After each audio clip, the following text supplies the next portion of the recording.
Does your marketing team have really solid persona definitions for the audiences that you're trying to speak to online? If your team doesn't have these put together, or maybe you have them, but they're not really great and they're not well researched, now is a great time to spend the energy and the effort creating them and improving them. And the reason why is because content strategy becomes very difficult without these persona definitions. So, what is a persona definition? Well, simply put, it's basically documentation that describes maybe a couple different, archetypes of people that you're trying to appeal to online. And it tells us a little bit of a narrative, right? What interests do they have? Where are they spending their time online? What sort of things do they typically buy? What frustrates them? What motivates them?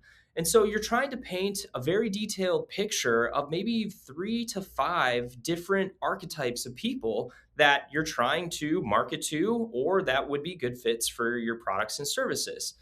And so putting that information together sometimes can be a little challenging. Sometimes it can be very easy. It really kind of depends on your industry.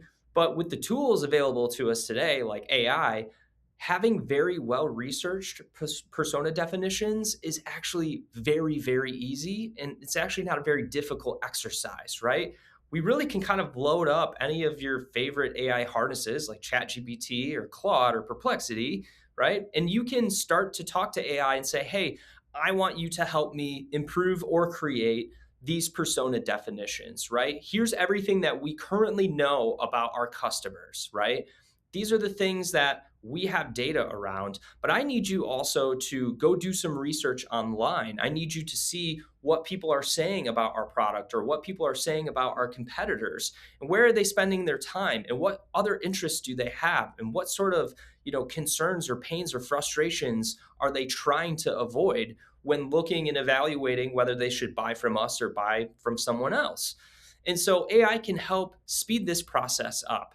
We no longer have to pay big agencies, $50,000 plus to do crazy levels of surveys and market research to get these personas put together. So just know that if you don't have them or you're trying to improve them, this isn't like a 24-hour long exercise. This is actually probably a couple hours at most to improve what you have or at least get started.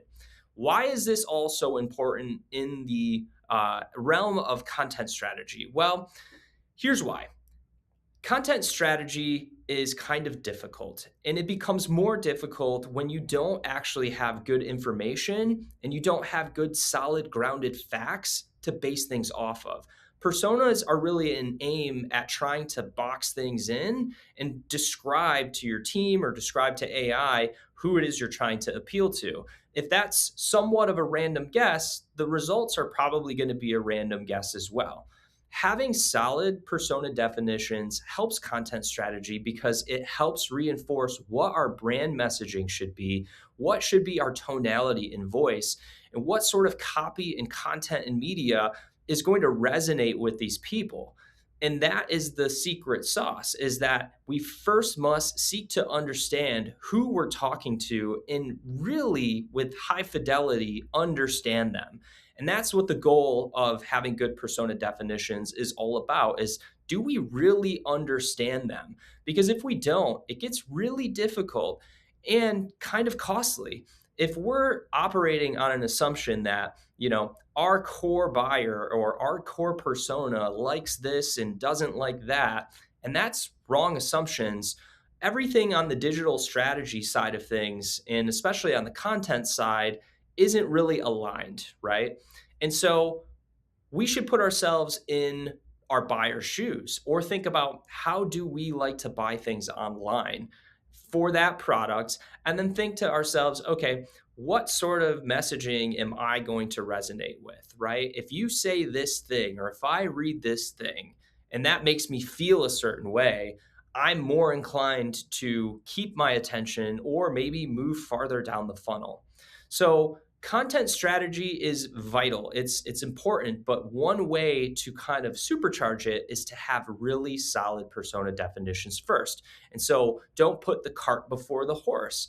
Don't start going full into content strategy, maybe you're in the middle of a website redesign or a website refresh, or you're just trying to improve your marketing strategy all around. And if you start at content strategy first and you skip over persona definition, you're leaving out a major pane in the view that is going to be critical for decision making there, right? So these, again, don't have to be overly elaborate. It's more important that they're well researched, right? That they're grounded in facts, not assumptions, and that they tell a good story and narrative about the variance of the buyer or the audience that you have. So if you need help putting personas together or you'd like to see some examples, get a hold of us. We love doing that. We've done it many, many times before. We strongly urge in all that we do on the marketing side and content strategy side that if you don't have personas put together, we're usually the folks that are trying to help you put those together, because it gets really difficult to do solid content strategy when we really don't understand who it is that we're speaking to first. So I hope this is helpful. Get some really good personas defined. Don't spend too much time doing it if you're, on a timeline or a budget. But review them with your team. Get feedback from people. And another last thing that you can do real quick is that you can actually go survey or go talk to existing clients and get their insights on things. That's actually one of the most valuable ways to define personas, is actually spend time talking to your existing customers. What did you like? What did you not like? Where could we improve? What really made you interested in our product or our service, right? What other sort of things are you interested in? The more you can understand your ideal buyer and your ideal customers, and the ones that are kind of on the fence and not so sure, the better personas you're going to be able to put together, which means the better content and strategy you're going to be able to produce.